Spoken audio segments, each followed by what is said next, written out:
হাদিসের মধ্যে আছে মুসা নবীর মতো নবী আল্লাহর কাছে হাসরের ময়দানের ব্যাপারে বলছে, আল্লাহ হাসরের মাঠে লা আসআলুকাল ইয়াউমা উম্মি ওয়ালা উখতি, আমি আমার মাকে চাই না, আমি আমার বোনকে চাই না, বাল আসআলুকাল ইয়াউমা নাফসি, আমি মুসা কেবল আমাকে বাঁচাইতে চাই, আমাকে বাঁচাইতে চাই। আল্লাহ আমাকে বাঁচান, হাসরের মাঠ আমার বড় ভয় হয়, হাসরের মাঠ আমার বড় ভয় হয়। আল্লাহর নবী সাল্লাল্লাহু আলাইহি সাল্লাম বলেন, ইয়াকুব নবী নিজের চোখে দেখবে ইউসুফ নবী ওনার ছেলে দাঁড়াইয়া আছে সামনে, এটা সেই ইউসুফ যার জন্য দুনিয়ায় কানতে কানতে চোখ সাদা বানায় লাইছে। সেদিন হাসরের ময়দানে নবী বলেন, একবারের জন্য ইয়াকুব নবী বলবে না যে আল্লাহ আমার ছেলেটার কি হবে, ইয়াকুব নবী বলবে, ইয়া রব্বি নফসি নফসি, আল্লাহ আমাকে বাঁচান, আমাকে বাঁচান। ওরটা ও বুঝবে, আমারটা আমি বুঝতেছি। এটারে হাসরের মাঠ বলে। বাজার এই মুসলমান, আল্লাহর নবী সাল্লাল্লাহু আলাইহি ওয়াসাল্লাম হাসরের ময়দানের ব্যাপারে এতটা নবীজি নিজেও চিন্তা করতেন। আপনারা সবাই শুনছেন, জানেন, 5 ওয়াক্ত নামাজের পরে ওলামায়ে কেরাম থেকে জিজ্ঞেস করে দেখেন, 5 ওয়াক্ত নামাজের পরে নবীজি নিজে যার হাসরের আখিরাতের মর্যাদার কোনো সীমা পরিসীমা নাই, সেই নবী 5 ওয়াক্ত নামাজের পরে যে কতগুলো দোয়া করতেন, এর মধ্যে একটা দোয়া, নবীজির একটা দোয়া ছিল এটা, আল্লাহুম্মা হাসিবিনি হিসাবান ইয়াসীরা, আল্লাহ এই বন্ধু আমি আপনার, আমারও বড় ভয় লাগে, আমার হিসাবটা সহজ করে দিয়ে। নবীজি বলছেন এই কথা। অথচ নবীকে আল্লাহ বলছে, ওয়ালাল আখিরাতু খায়রুল লাকা মিনাল উলা, বন্ধু দুনিয়াতে আপনাকে যা দিলাম, আখিরাতে যা দেব, এই দুনিয়ার গুলোর চাইতে ওইগুলো অনেক বেশি উত্তম, অনেক বেশি দামি। এরপরও নবী বলে, আল্লাহ আমার ভয় হয় আমার হিসাব যেন সহজ হয়। অথচ আখিরাতে ওনার মর্যাদার কোনো সীমা পরিসীমা নাই।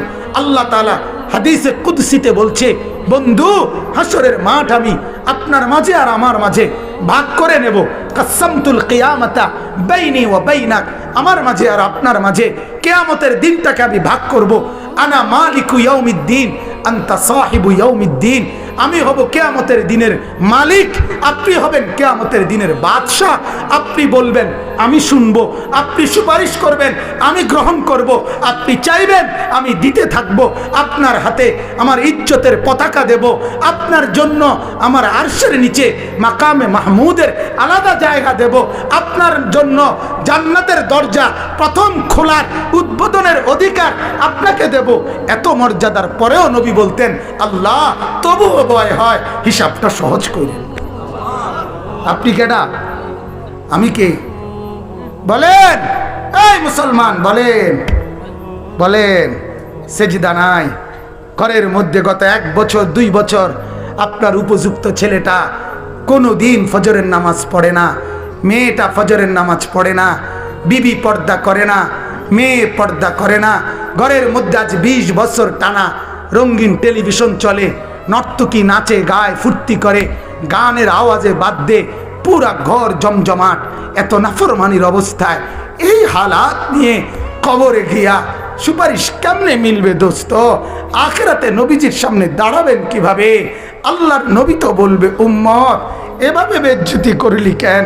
23 বছরে তোর আমার তায়েফের রক্তের কথা মনে নাই, আমার দামদান শহীদের কথা মনে নাই, আমি 14 দিন পেটে পাথর বাঁধছিলাম ক্ষুধার কষ্টে, একথা কি মনে নাই?